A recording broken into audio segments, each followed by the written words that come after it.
Tesis para una pedagogía del deseo de saber y conocer. En esta época de incertidumbre, ¿cómo podemos posicionar al pensar filosófico en esta crisis que evidenció la pandemia del COVID-19? ¿Cómo activar y potenciar al pensamiento desde nuestros espacios vitales para problematizar y construir propuestas que motiven el deseo de conocer? A la incertidumbre se le suma el desencanto por cultivar el pensamiento y el deseo en la construcción de conocimiento. Estas reflexiones, a manera de tesis, aspiran a ser un punto de partida que posibilite la formulación de dispositivos de intervención pedagógica. Parto de la premisa de que todos los hombres tienen por naturaleza el deseo de saber, según escribe Aristóteles en el libro primero de la Metafísica. Sin embargo, hay que agregar, no todos desarrollan esta cualidad innata, no porque no quieran hacerlo, sino por la compleja red de mediaciones de explotación e inequidades sociales que la globalización impone. En este cambio de época, la globalización nos ha conducido a una especie de ceguera moral y hacia nuevas formas de dominación que ejercen el poder del capitalismo neoliberal en la esfera de la psique, convirtiéndola en su mayor fuerza de producción, según el filósofo Byung-Chul Han. Adicionalmente, la eclosión y mediación de las tecnologías de la información y comunicación a través de las redes sociales, entre otras herramientas, se han convertido en un instrumento estratégico que ha reconfigurado los viejos esquemas paradigmáticos mediante los cuales dábamos cuenta de las relaciones sociales y económicas. Ante este escenario, ¿cómo trascender esta especie de ceguera? ¿Cómo despertar el deseo de saber? ¿Para qué conocer? Una posible respuesta es para dejarnos atrapar, seducir por la necesidad de conocimiento que permita construir un pensamiento crítico que se interrogue a sí mismo y desde sí mismo interrogue a la realidad compleja y heterogénea que nos constituye, para preguntarnos por nosotros mismos, por nuestro presente, para emprender una tarea por repensar la realidad con sentido y contenido, como nos convoca Ángel Gabilondo. Estas tesis que comparto el día de hoy con ustedes, son, como decía, un punto de partida que nos permita reconstruir la subjetividad, es decir, asumirnos como sujetos históricos capaces de reflexionar sobre el sentido ontológico y la capacidad de aprehensión de la realidad para generar conocimiento que contribuya a la transformación de la realidad. Deviene un imperativo categórico. Sin embargo, ¿cómo se aprende la realidad?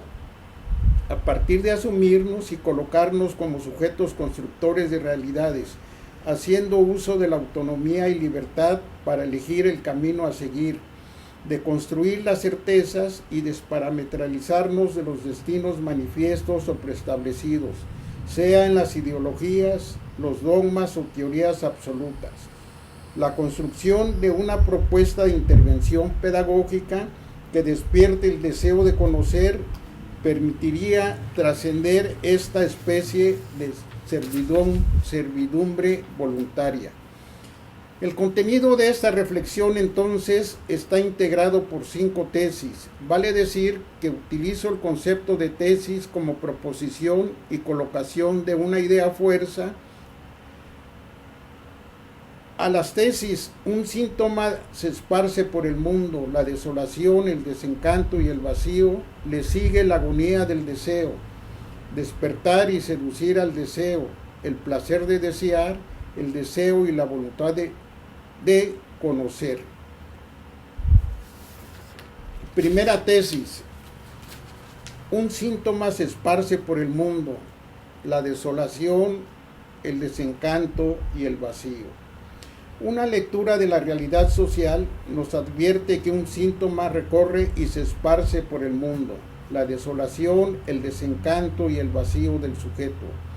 Peter McLaren afirma que la desesperanza se ha convertido en nuestra consejera y que la influencia de las imágenes electrónicas nos conduce al desierto del deseo. En la sociedad contemporánea, el sujeto está fragmentado, ensimismado, cosificado, enajenado, trastornado y cada vez más artificial. El filósofo Byung-Chul Han define esta época como la agonía del eros y la erosión del otro. En el deseo y transgresión, el erotismo de Georges Bataille escribe: el sujeto está alejado de la intimidad que lo define como ser humano para refugiarse en un mundo sin vida, el mundo del trabajo en oposición al mundo del goce y el deseo. Agrega que de acuerdo a la teoría del erotismo, esta se formula la pregunta ontológica sobre el ser del sujeto y la represión del deseo. Esta interrogante y esta perspectiva filosófica por desentrañar la naturaleza del ser, pero también contemplar la represión del deseo en esta sociedad. Esta especie de inhibición impide o bloquea al deseo por conocer, por construir conocimiento. Nos lleva a la contemplación de la realidad, a un estado de encriptamiento, aislamiento y enajenación. La enajenación se concibe como un extrañamiento o alejamiento de la realidad. Paradójicamente, en esta sociedad del vacío, el lugar que uno habita no puede convertirse en una forma que aliente el pensamiento. En efecto, el filósofo de Trevis, Carlos Marx, ya lo expresaba en la siguiente frase, de que no es la conciencia la que determina el ser social, sino el ser social el que determina la conciencia. Estamos permeados y atravesados por múltiples dimensiones de la realidad que ejercen influencia y estructuran nuestro ser y actuar. Sin embargo, en tanto seres creadores de realidades sociales, tenemos la capacidad de construir el mundo, nuestro mundo. Somos seres sociales, sujetos en relación. A través de las relaciones que establecemos con el ser del otro, podemos advertir y develar el vacío, el no ser, es decir, la agonía o la muerte del deseo a la que nos ha conducido esta modernidad líquida. No obstante, ante estos escenarios tanáticos emergen concepciones viejas y nuevas que postulan visiones de transgresión a lo dado, que aportan ideas que posibilitan el derrumbe y la desestructuración de las formas de dominación del poder, ideológicas, políticas, culturales, así como de los autoritarismos que se resisten a sucumbir para dar paso a pensar desde otro lugar, salir del no ser y poder erotizar la vida. Segunda tesis: la agonía del deseo. El eros, que en la concepción platónica mueve el alma a una procreación de la belleza, tiene también una influencia en otras dimensiones. Hoy parece que es sobre todo el deseo, es decir, la epidemia, el que domina la experiencia del placer del alma. Por ello, las acciones que pocas veces están impulsadas por el valor que cede su espacio a los enfadados o a los descontentos y a quienes les falta la decisión de la ruptura, permite que siga prevaleciendo el actuar en estas cosas. Sin eros, degenera también el logos, que se convierte en un cálculo dirigido por datos, sin capacidad de prever el acontecimiento, lo incalculable. El eros va asociado al deseo. El eros no ha de confundirse con el deseo. Es superior no solo al deseo, sino también al timos. Lo incita y produce estas acciones. El uno no se concibe sin el otro. Evocando a los filósofos griegos, ya señalado, por ejemplo, el banquete de Platón, en uno de los diálogos, hablando el Eros, Sócrates afirma que el Eros no es bueno ni bello, porque en tal caso no aspiraría a la bondad y a la belleza. Asevera que no se desea lo que ya se posee. Por ello, la carencia, el deseo permite potenciar los resortes o pulsiones que nos hagan sentir su necesidad. Somos sujetos extraviados en un mundo cosificado, deshumanizados, en el cual parece que hemos perdido la vida y solo sobrevivimos con la inercia biológica de la vida, seres que nos consumen los tiempos del sinsentido.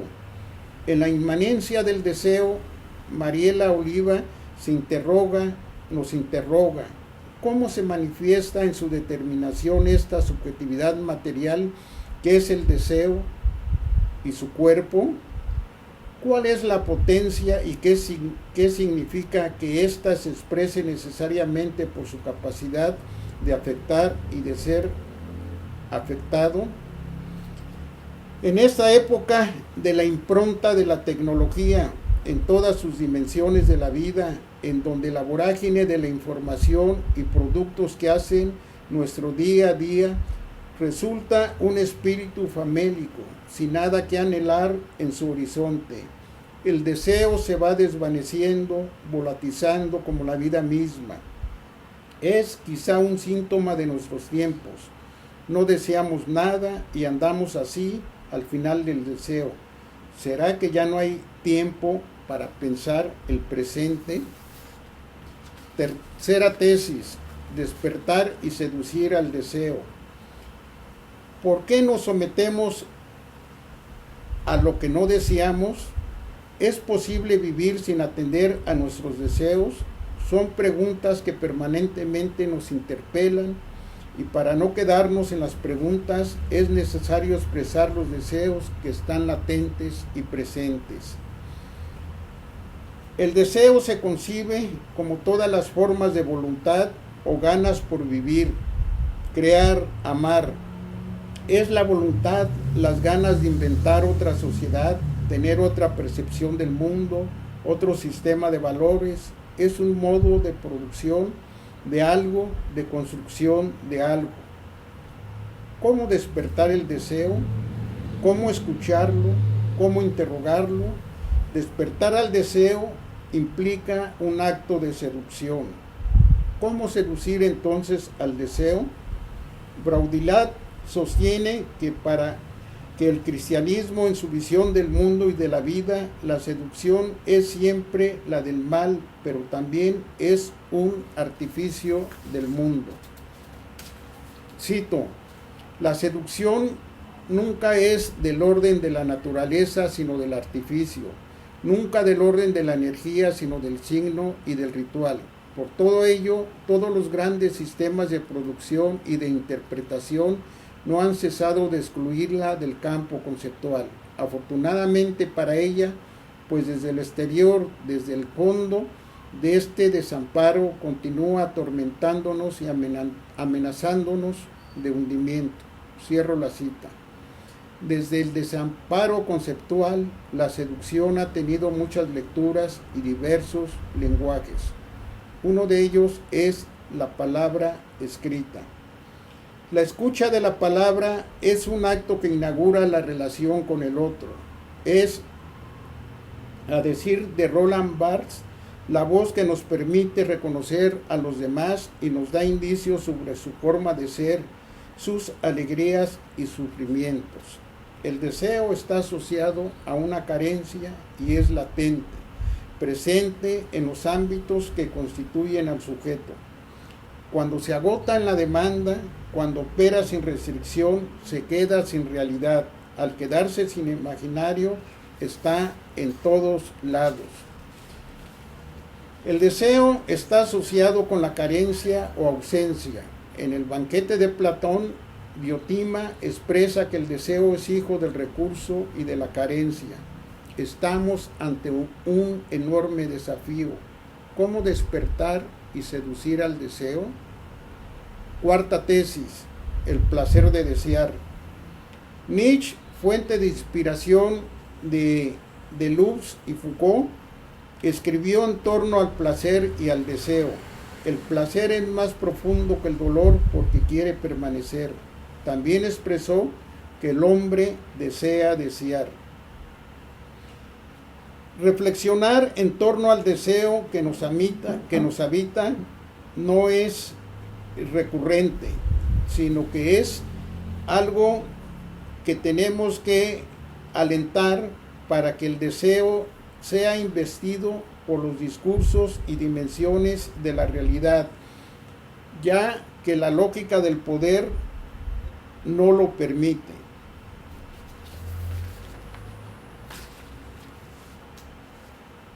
Baudrillard manifiesta que la seducción ha sido excluida del campo conceptual de las grandes narrativas. Cito: el deseo no se sostiene tampoco más que con la carencia. Cuando se agota en la demanda, cuando opera sin restricción, se queda sin realidad, al quedarse sin imaginario. Cierro cita. Un destino indeleble recae sobre la seducción.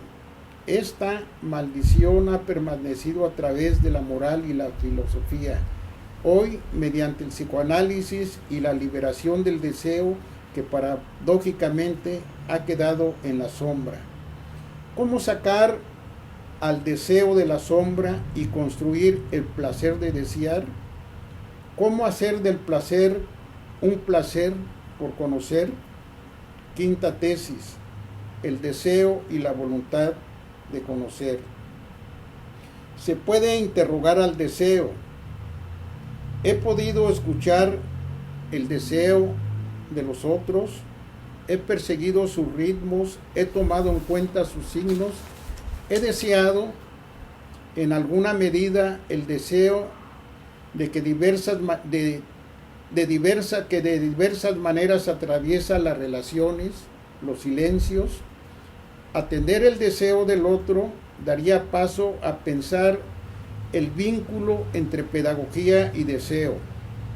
Se puede pensar el deseo desde la pedagogía y esta desde aquel. Es decir, podemos construir una pedagogía del deseo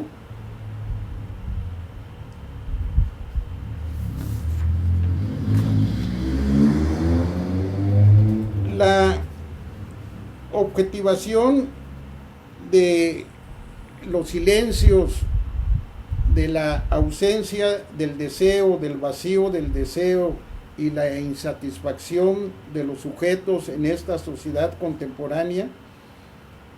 Trascender estos estados posibilitaría generar el deseo de conocer, o como diría Lacan, el deseo del otro, o lo otro es, en este caso, la construcción de un conocimiento.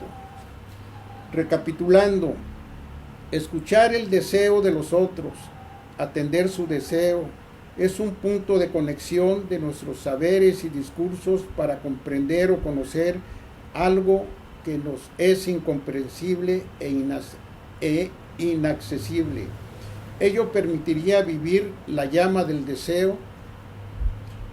¿Cómo potenciar el deseo por conocer? Ese es el objeto y el desafío de la pedagogía del deseo. Para concluir, voy a hablar del tema de la filosofía y la pedagogía del deseo, cómo se puede establecer este vínculo, cómo se puede enlazar. La indagación del pensar filosófico. Habitualmente se ha puesto el acento en sopía, es decir, en la sabiduría, dejando en la sombra a la pilia, esto es, al deseo. Esta separación está presente en la teogonía y cosmovisiones de los diferentes pueblos y civilizaciones desde los tiempos inmemoriales y es recreada a través de diversos relatos. Uno de ellos es la mitología griega. Platón narra en su obra clásica El banquete cómo el mito andrógino, en el mito del andrógino, Aristófanes expresa el relato sobre la división en dos a partir de la unidad primitiva y del anhelo de recuperación del antiguo estado como fundamento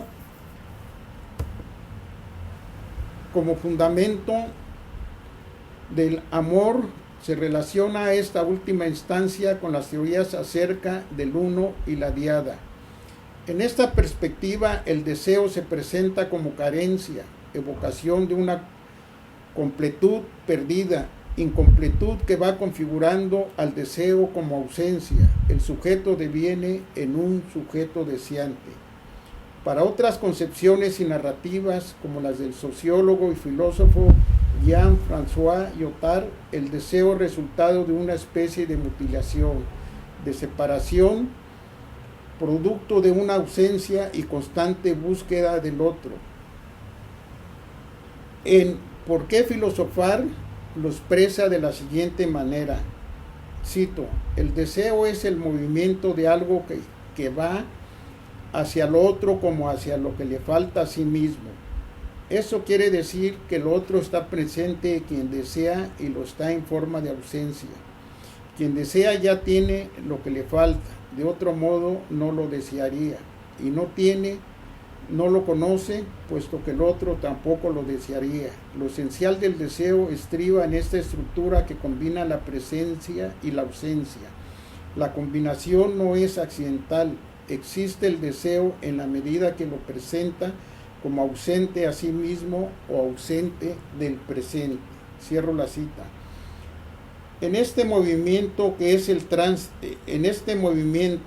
del tránsito terrenal por el mundo, en tanto sujetos sociales, vamos incorporando a nuestro ser visiones y cosmogonías, desde las cuales construimos los referentes que nos permiten hacer lectura de realidad pensada y mediada entre el saber y el no saber, el poseer y no poseer. Nos hallamos en tanto sujetos deseantes y por ello nuestra marca es andar invistiendo objetos, construyendo la ilusión del reposo y de la permanencia, soñar en el reencuentro. Y así, con esta voluntad de saber y conocer, motivados por la curiosidad y el insaciable fluir de las preguntas, construimos un banquete del pensamiento que es necesario convocar y compartir con todos los que nos rodean. El reconocimiento del otro y su seducción a través de la palabra para transformarse en paideia, en descubrimiento mayéutico que elabore conceptos que preñen y engendren un nuevo saber. Este es un sendero posible de la pedagogía del deseo que potencie la voluntad del saber. Muchas gracias y espero que estas tesis sirvan de punto de partida para desarrollarlas y para construir esta pedagogía del deseo que sin duda podría ayudar a que el desencanto no se vaya desencantando más. Concluyo parafraseando a Roger Bartra, quien dice: supongo que cada quien tiene su utopía y está enamorado de la más hermosa. Yo no quiero imponer mis sueños, pero tampoco quiero vivir con la pesadilla de los otros. Muchas gracias.